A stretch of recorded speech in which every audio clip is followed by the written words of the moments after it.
तो गाइस कैसे हैं आप सब लोग। ट्रू साइको की एपिसोड 15 के साथ हाजिर हूं। तो लास्ट एपिसोड के एंड पे हमने देखा था कि एक मास्टर जो होता है वहां पर आकर एक अननोन मास्टर के ऊपर अटैक करता है, जो कि शायद लड़की के साथ मजे कर रहा था। तो वहां पर आने के बाद वो बार बार उसके ऊपर अटैक करना शुरू कर देता है और उससे पूछता भी है कि यार तुम हो कौन, लेकिन उसे बताता ही नहीं कि मैं कौन हूँ। इसी के साथ ही वो लड़का जो होता है वहां पर से अपनी तलवार उठाता है और अपनी तलवार उठाकर उसके ऊपर अटैक करना स्टार्ट करता है। वो उसके अटैक को ब्लॉक करता है, साथ ही उसके ऊपर हिट लगाता है और उसे कहता है ये क्या, तुम तो कुछ ज्यादा ही कमजोर हो। और इसी के साथ ही वो उसके ऊपर प्रेशर डालता है, जिसकी वजह से वो मास्टर जो होता है पीछे गिर जाता है, जो कि उसके ऊपर अटैक करने के लिए आया था। तो अटैकर के पीछे गिरने के बाद इसी के साथ सफेद बालों वाला लड़का जो होता है वहीं पर से अपनी स्पेशल टेक्निक को रिलीज करते हुए बहुत सारी स्वर्ड स्ट्राइक्स लगाता है। स्वर्ड स्ट्राइक्स काफी ज्यादा पावरफुल होती है और बहुत ज्यादा अनलिमिटेड स्वर्ड स्ट्राइक्स जो होती है वो जाकर उस मास्टर के साथ टकराती है। वो मास्टर भी अपनी तलवार को सामने करते हुए अटैक को ब्लॉक करने की कोशिश करता है।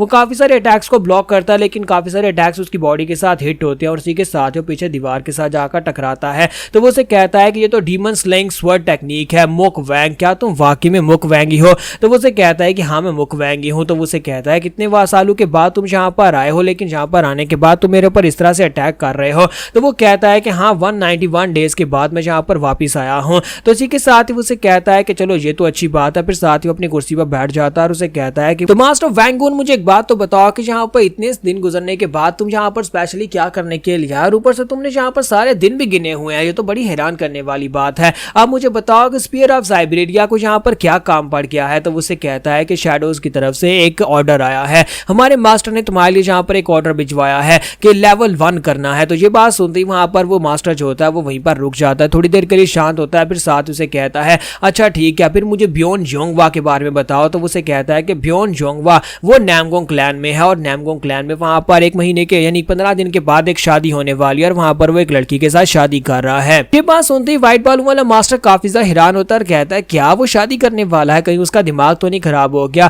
फिर साथ ही उसे कहता है कि मुझे ये बताओ कहीं वो जाकर पूरी की पूरी फैमिली को तो नहीं डिस्ट्रॉय करने वाला? और वो शादी करने वाला है तो वो सभी लड़कियां जो कि उसने अपनी एस्कॉर्ट बनाकर रखी हो उन सभी का क्या होगा? तो वैंगून कहता है आपको पता है वो ऐसा ही है। और इसी के साथ उसे कहता है कि चलो यहाँ पर मैं क्या ही कर सकता हूँ। ब्योन जियोन ने जाकर नामगोंग फैमिली की किसी लड़की के ऊपर जाकर नजर डाल लिया और उसके साथ शादी करने वाला, तो चलो कोई बात नहीं उसे शादी करने दो। फिर साथ ही उसे कहता है लेकिन सोल हंटिंग पॉइजन डीमन वो भी वहां पर पहुंचने वाला है, क्योंकि मैंने उसके बारे में सुना है कि मास्टर टैंग उस जगह के ऊपर जाने वाला है उस शादी में। मुझे नहीं लगता कि हम लोग यहाँ पर इस मिशन को इतनी आसानी से पूरा कर सकते हैं। एक तो नामगोंग फैमिली वहां पर है, पूरी की पूरी नामगोंग फैमिली के अंदर भी काफी मास्टर्स हैं और ऊपर से यहाँ पर मास्टर टैंग भी हैं। तो इसी के साथ ही वैंगून उसे कहता है कि शैडोज की तरफ से 5 शैडोज को तुम्हारे लिए डिस्पैच किया गया है, 5 शैडोज तुम्हारी मदद करने के लिए यहाँ पर आएंगे। तो ये बात सुनने के बाद वो लड़का उसे कहता है फिर तो यहाँ पर काफी है। तो इसी के साथ ही वैंगून उसे कहता है कि मैंने अपना मैसेज डिलीवर कर दिया, अब यहाँ पर तुम्हें अपनी सारी की सारी तैयारी मुकम्मल करनी होगी। तो फिर साथ ही उसे कहता है कि मुझे यहाँ पर उस लड़की का नाम तो बताओ कि ब्योंगुन किससे शादी कर रहा है? तो उसे कहता है कि ब्योंगुन यहाँ पर किसी से शादी कर रहा है, लेकिन तुम्हें क्यों बताऊं? और साथ ही वो वहां पर से गायब हो जाता है।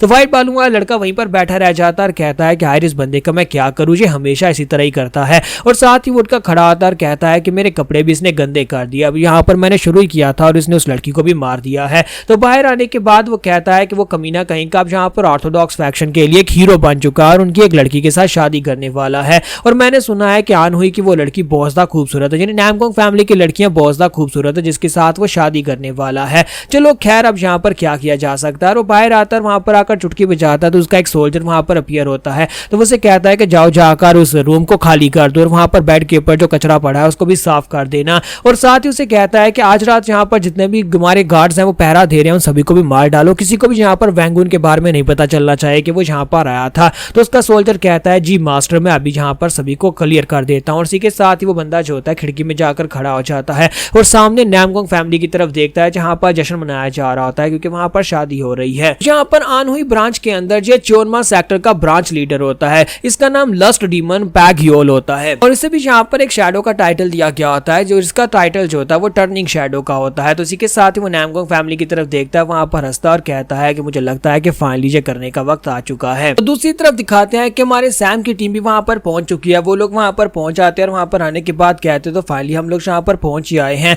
तो मास्टर टैंक कहते हैं कि लगता है कि हम लोग वक्त से पहले यहाँ पर पहुंच आए हैं। और साथ ही हमारा टैंक सैम जो होता है वो भी काफी ज्यादा खुश होता है, एक्साइटेड होता है कि वो यहाँ पर टैंक नामगोंग फैमिली के अंदर जाने वाला है। अगले दिन सुबह सुबह वो वहाँ पर नामगोंग फैमिली के अंदर एंटर होते हैं, जहाँ पर जश्न मनाए जा रहे होते हैं, क्योंकि शादी होने वाली है। तो इसी वजह से वो लोग पहले यहाँ पर तैयारियों में लगे होते हैं और यहाँ पर पूरे का पूरा महल सजाया गया होता है। तो वहाँ पर दिखाते दिखाते हैं कि एक बंदा जो होता है, गार्ड जो होता है, वहां पर कुछ भिखारियों को भगा रहा था क्योंकि भिखारी उससे कह रहे होता है कि हमेशा यहाँ पर कुछ बचा हुआ खाना दे दो। शादी का दिन है तो वो भिखारी भी यहाँ पर चाहते हैं कि उन्हें भी कुछ खाना मिल जाए, लेकिन गार्ड जो होता है उनके ऊपर काफी ज्यादा गुस्सा हो रहा था। उनसे कहता है कि यहाँ पर से दफा हो जाओ, तुम्हारे लिए कुछ भी नहीं है, तुम लोग यहाँ पर आकर सब कुछ खराब मत करो। तो इसी के साथ भिखारी उसे कहते हैं लेकिन हम तो सिर्फ और सिर्फ बचा हुआ खाना मांग रहे हैं, प्लीज बचा हुआ खाना हमें दे दो। तो गार्ड जो होता है वहीं पर एक भिखारी को किक दे मारता है और भिखारी बेचारा पीछे की तरफ गिर जाता है। जब किसी के साथ ही अंदर से यंग मास्टर निकल कर आता है और उसे कहता है कि यहाँ पर क्या शोर मचा हुआ है। तो एक बहुत ही अच्छा यंग मास्टर वहां पर बाहर आता है, बहुत ही अच्छा दिखने वाला और बहुत ज्यादा हैंडसम दिखने वाला लड़का वहां पर आता है। तो गार्ड उसे कहता है कि यंग मास्टर प्लीज हमें माफ करिएगा, ये भिखारी जहाँ पर आकर सीन क्रिएट कर रहे हैं, इसी वजह से मैं जहाँ पर इनको समझाने की कोशिश कर रहा था। तो ये बात सुनने के बाद यंग मास्टर जो होता है गार्ड को घूर कर देखता है, जबकि बाकी के सभी लोग जो होते हैं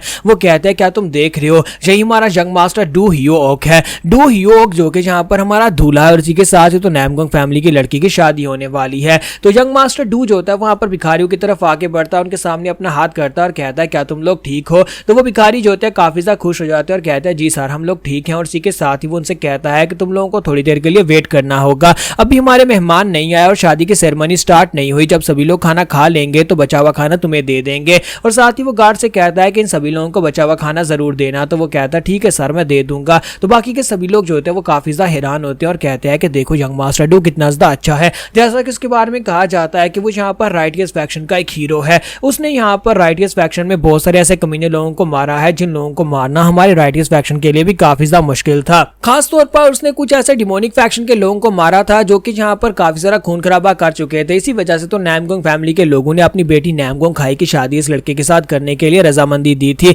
इसी वजह से नामगोंग खाई के साथ इस लड़के की शादी हो रही है, वरना वो लोग अपनी फैमिली से बाहर किसी की शादी नहीं करते। यहाँ पर हम लोग अपनी एपिसोड 15 का एंड करेंगे और नेक्स्ट एपिसोड में देखेंगे क्या यंग मास्टर डू वाकई में इतना ज्यादा अच्छा है या फिर वो सिर्फ और सिर्फ अच्छा होने की नौटंकी कर रहा है।